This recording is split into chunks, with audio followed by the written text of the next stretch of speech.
지금 외국에 계신 분들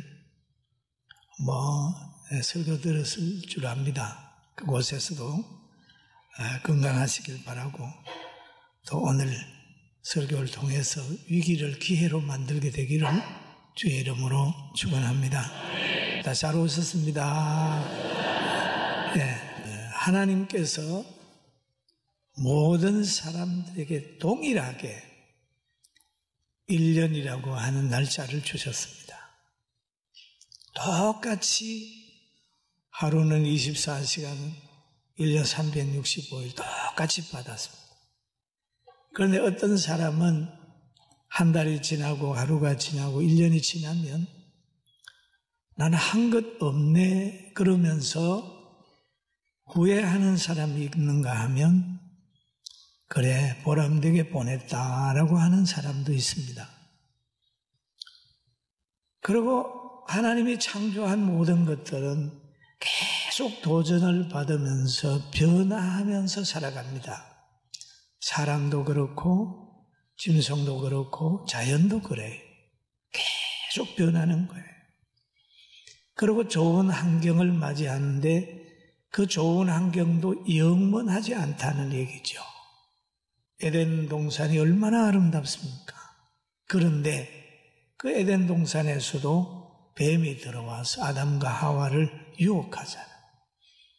그래서 하나님은 유혹받은 그들, 죄를 지은 그들에게 대한 가감한 징벌을 내리는 게 쫓아내는 거예요. 너 에덴 동산에 있을 자격 없어. 쫓아내버렸습니다.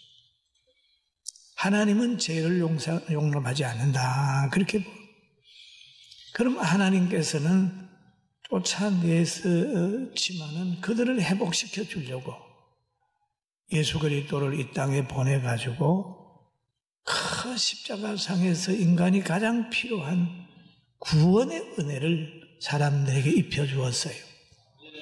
그리고 예수님은 이 땅에 오셔서 복음을 잘 전하시다가 이제 십자가상에 대속하시고 천국으로 이제 올라가셨어요. 그러고 가시면서 하는 말이 야 예루살렘을 떠나지 말라. 내가 너희에게 보낸 성령을 받아라. 그래가지고 이제 그 말을 순종하고 마가의 다락방에서 120문도가 모여서 열심히 기도를 해요. 그러니 주님 약속대로 성령을 보냈습니다. 성령을 보내니까 모든 사람이 권능을 받은 거예요. 그래서 사도행전 1장 8절에 보면은 오직 성령이 너희에게 임하시면 너희가 권능을 받고 예루살렘과 온 유대와 사마리아와 땅끝까지 이르러 내 증인이 되리라. 성령이 와서 사람을 사로잡았어요. 그러니까 그 성령의 인격이 사람들 속에 들어간 거예요. 그러니까 성령 받은 사람들이 사도행전 4장 32절에 보면 같이 읽어봅니다.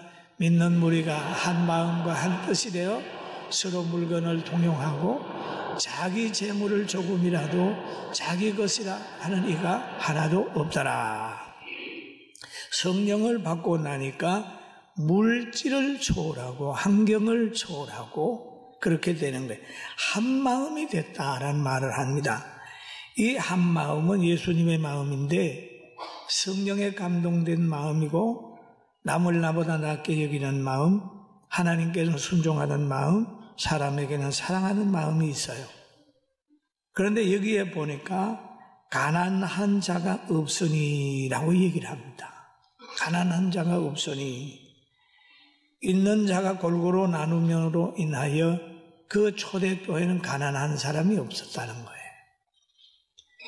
그리고 그 집도 팔고 밭도 팔고 돈 있는 사람이 막 내놓으니까 사도들이 그것을 분배를 했어요. 분배도 잘해야 되거든요. 그런데 사도들이 성령의 감동을 받아 분배를 한 거예요. 사도행전 4장 35절에 보면 사도들 발 앞에 두매 그들이 각 사람의 필요를 따라 나누어 줍니다 라고 얘기를 하죠. 여러분 성령에 감동된 사도들은 그들의 필요를 따라 나눠줬다. 여러분 신령한 가정이 된 거죠. 진정한 사랑은 상대의 필요를 먼저 생각을 하는 거예요. 예를 들어 병원에 가면 그 병이 뭔지를 알게 되잖아요.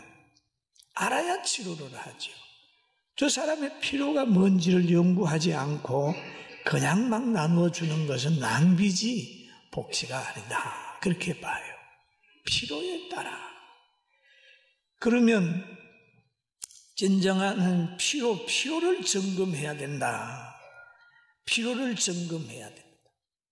그러면 인간이 가장 필요로 한 건 뭔 문제입니까? 죄 문제 해결하는 문제. 그건 예수 믿는 게 우선이고 모든 사람이 죄를 범하였음에 죄의 삭은 사망이 되니까 사망에서 건져내야 돼. 여러분 물에 빠진 사람 보고 떡 던져주고 돈 던져주고 내 명예 뭐 시켜준다 그런 거 아니에요. 건져놔줘야 되는 거예요. 가장 필요는 물에 빠진 사람은 건져내야 되는 거죠. 필요에 따라 나눠준다. 여러분 일할 수 있는 사람에게는 직장을 주고 사랑이 필요한 사람에게는 사랑을 주고 많이 가진 사람은 나눔의 보람을 느끼게 만들어줘야 돼요. 뺏어가면 안 돼요. 내면서도 보람을 느끼게 만들어줘요. 그리고 또 한 가지는 도움받는 사람은 열등의식에 사로잡힐 게 아니라 도움받는 사람은 감사해야 돼요. 감사합니다. 영광을 하나님께 돌리고 그것이 민족이 사는 길이고 교회가 회복되는 길이고 우리나라가 잘 되는 길이라는 걸 믿게 되기를 주의 이름으로 축원합니다. 구원의 길 예수님 믿는 거 가장 귀한 거. 우리는 바른 역사관을 가져야 됩니다. 그리고 우리는 출산의 가치를 알아야 돼요. 출산. 여러분 아이가 얼마나 소중한데. 그런데 아이를 소중하게 여기지 않는 문화가 그냥 우리나라에 점점 엄습해 오고 있는데 우리 성도들은 작년에도 출산 장려를 했으니 올해도 빨리 결혼해가지고 아기를 한 30명씩 다 놓고 할렐루야 찬송합시다. 떼지난 사람은 뭐 별로 감동이 없을 거예요. 아기 출산해요. 출산. 아이들을 보면 기뻐해요. 그리고 보면은 자기 하는 거는 다 잘된 것이고 남이 하는 건 다 잘못이라고 하는 그런 가치관이 늘 세상을 어지럽게 만든다는 걸 생각하고 내가 하는 것도 잘못한 거 있고 남이 한 것도 잘한 거 있을 수 있다고 생각하고 바른 역사관을 가지게 되기를 주님의 이름으로 축원합니다. 여러분 우리는 한 번 더 기도의 필요성을 느껴야 됩니다. 창세기에 보면 땅이 혼돈하고 공허할 때 여호와의 신이 수면에 운행했어요. 그러니까 다 질서를 잡았어요. 성령이 역사하고 믿는 사람이 세상의 빛의 역할을 잘 감당해서 대한민국 희망의 나라로 만들어 갑시다. 할렐루야. 그러면서 오늘 본문에 보니까 지상교회는 항상 문제가 있을 수 있다. 왜 문제가 있냐 하면 베드로가 목회할 때 굉장히 성령의 역사를 할 때 아나니아와 삽비라가 거기에 들어왔어요. 그래서 사도행전 5장 3절에 보니까 베드로가 이르되 아나니아야 어찌하여 사단이 내 마음에 가득하여. 여러분 성도들 가운데도 사탄이 들어올 수 있어요. 아나니아에게 들어왔어요. 우리 여기에도 다 들어올 수 있어요. 그렇기 때문에 항상 깨어있는 겁니다. 건강한 육체가 병들 수 있듯이 건강한 교회가 때로는 사탄의 역사로 많은 어려움을 당할 수도 있어요. 그러니 항상 깨어있게 되기를 주님의 이름으로 축원합니다. 그리고 6장 1절을 같이 한번 읽어볼까요? 그때의 시작, 그때의 제자가 더 많아졌는 헬라파 유대인들이 자기의 가부들이 매일 구제에 빠짐으로 히브리파 사람을 원망하니라는 얘기하지요. 성령의 역사가 나타나서 교회가 크게 부흥했습니다. 그런데 사도들이 구제하고 하려고 하니까 일손이 모자라서 소외되는 사람이 생겨났어요. 그러니까 고만 히브리파 사람들이 추가되게 되니까 헬라파 유대인들이 그 매일 구제에 빠져버리는 거예요. 그러니까 여기에서 원망이 생기는 겁니다. 지금 히브리파하고 헬라파 사람들이 좀 갈라졌어. 그런데 이 성령의 역사가 있는 교회도 이런 원망과 시비가 있을 수 있어요. 그러니까 이때에 이 문제를 어떻게 해결했느냐 하면 12사도가 제자들을 불러가지고 말하기를 우리가 하나님의 말씀을 제쳐놓고 접대를 일삼는 것이 마땅치 아니하니. 참 사도들이 잘한 거예요. 문제를 헬라파나 그 히브리파 사람에게 찾는 게 아니라 자기들에게서 찾는 거야. 우리가 뭐가 잘못했지?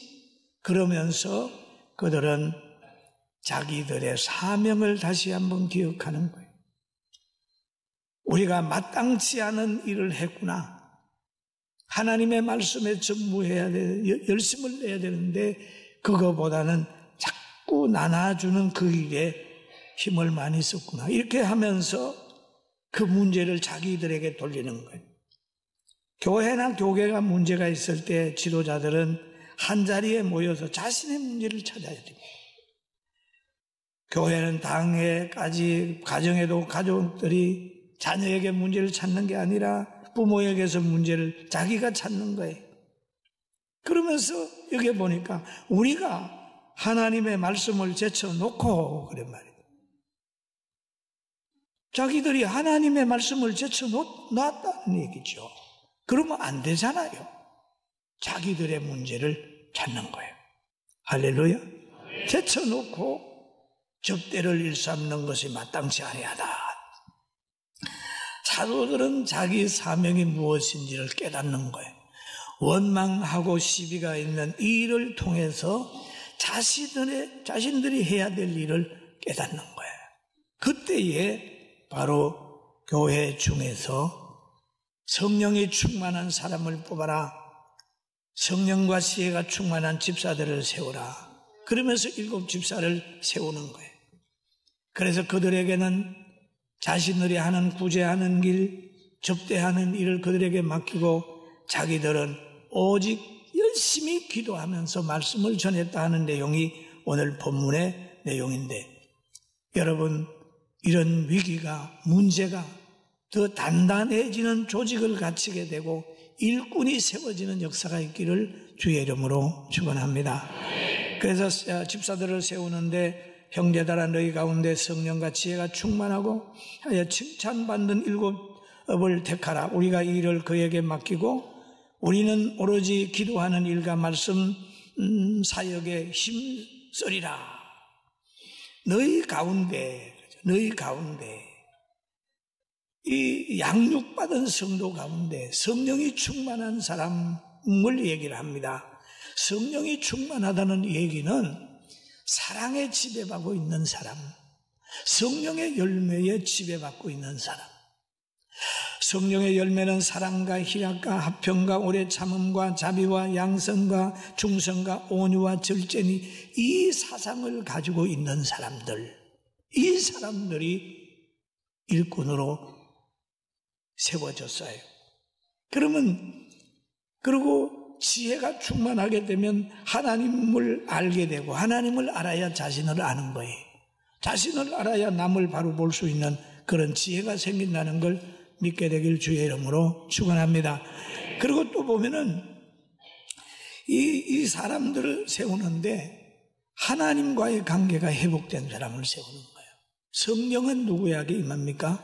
사도행전 2장 38절에 보면 회개한 사람에게 성령이 임하게 되고 성령이 임하게 되면은 성령의 인격이 그에게 주어지는 거죠. 그 다음에 칭찬 듣는 사람과의 관계가 회복이 된 사람이 세워졌을 때 그 교회는 갑절로 부흥하고 하나님의 역사를 나타낼 수 있습니다. 할렐루야. 아멘. 우리 교회를 아비목회한다 그러잖아요. 저는 우리 교회는 아비목회 의미복지입니다. 의미복지. 의미복지는 뭡니까? 어머니처럼 성도를 돌아보는 것. 여러분, 어미는요, 절대 공평하게 나눠주지 않습니다. 밥을 차려주는데도 어미는 똑같이 차려주지 않아요. 식당은 똑같이 차려줍니다. 할아버지가 계시면 할아버지에 맞게, 아이가 있으면 아이에게 맞게 쫙 하는 거예요. 필요에 따라, 체질에 따라 의미복지, 아비목회의 의미복지. 이것이 오늘 여러분과 제가 행복하게 된 하나의 두 날개예요. 아멘. 날개. 항상 좋은 마음을 가져. 그런데 이 사도들 보면은 그러잖아요. 우리는 사도행전 6장 4절 한번 봐요. 오로지 기도하는 힘쓰리라. 여기에 초대교회는요, 사도들이 바뀌었습니다. 우리 한국에는 목사들이 바뀌어야 돼. 장로님들이 바뀌어야 돼. 우리 지도자들이 바뀌어야 돼. 안 바뀌고 맨날 문제를 밑에서 찾는 거예요. 그렇게 하니까 분위기가 확 달라졌어요. 6장 5절 한번 봐요. 시작. 우리가 믿음과 성령이 충만.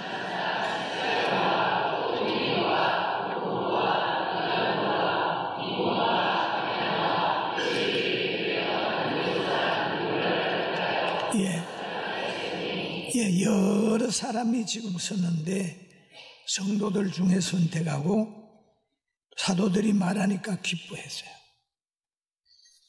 기뻐했어요. 여러분, 우리가 필요에 따라라고 하는 생각을 우리가 많이 합니다. 하는데 필요에 따라. 어떤 목사님이, 교수님이 그런 얘기를 했어요. 아이들 10명이 모였는데 초코파이가 10개가 있다. 그러면 공평하게 나눠주려면 어떻게 나눠줘야 될까? 하나씩 나눠주는 거는 선생님이 하는 일이에요. 왜 그러냐? 그 아이들을 조사를 해야 됩니다. 아이들 중에 살이 너무 찌든지 소화당뇨가 있든지 그런 애들은 초코파이 먹으면 안 되잖아요. 안 주는 거예요. 진짜 배고픈 애는 2개 주는 거예요. 오늘 우리 도지사님 참 잘 오셨어요. 막 가서 공평하게 해준다면 절대 공평한 게. 저도 목회하면서요, 성도들 신방을 할 때 공평하게 한다고 생각을 했을 때가 있어요. 그럼 매년 첫 집에서부터 쭉 해요. 한 2, 300가정 될 때는 할 수 있었어요. 그러다가 철이 들고 복지하면서 깨달아진 게 하나님 나에게 24시간 줬는데 내가 설 시간도 있고 성도들 나눠줘야 되는데 나를 필요로 하는 사람이 누군가, 어려움 당하는 사람이 누군가 찾아다니다가 우리 교회 20년 된 분이 계셔도 내가 신방 한 번도 못 해줄 거예요. 그 가정은 복 있는 가정. 왜? 문제가 없었다는 거.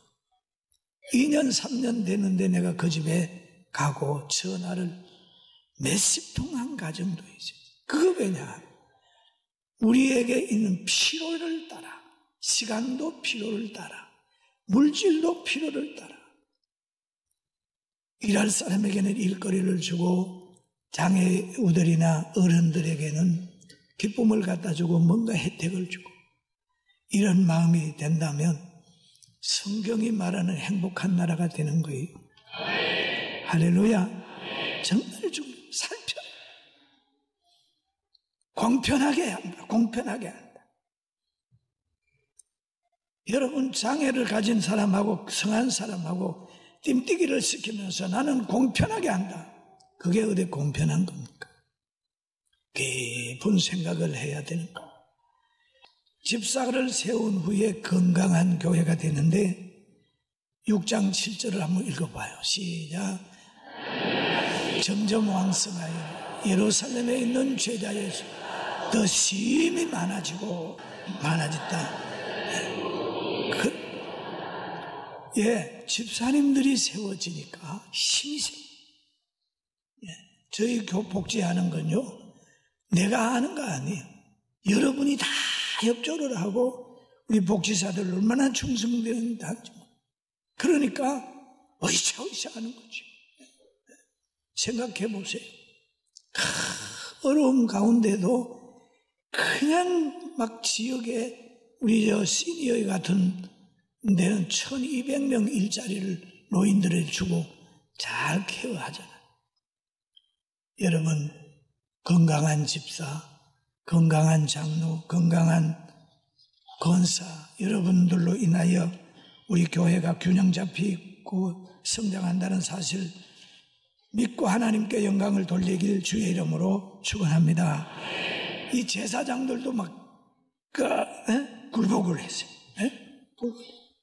그래서 우리는 지금 나라가 어려움을 당할 때 이거를 성장의 위기로, 위기를 성장의 에너지로, 이 위기를 교회가 하나 되는 것으로, 위기를 기회로 극복하고 초대교회의 원망하고 불평한 그 사건이 사도들이 자기의 사명을 더 깨닫고 또 집사들이 자기의 일을 찾아 함으로 인하여 원망하는 위기가 건강한 교회로 가는 기회가 됐다는 것 꼭 믿게 되길 주의 이름으로 축원합니다.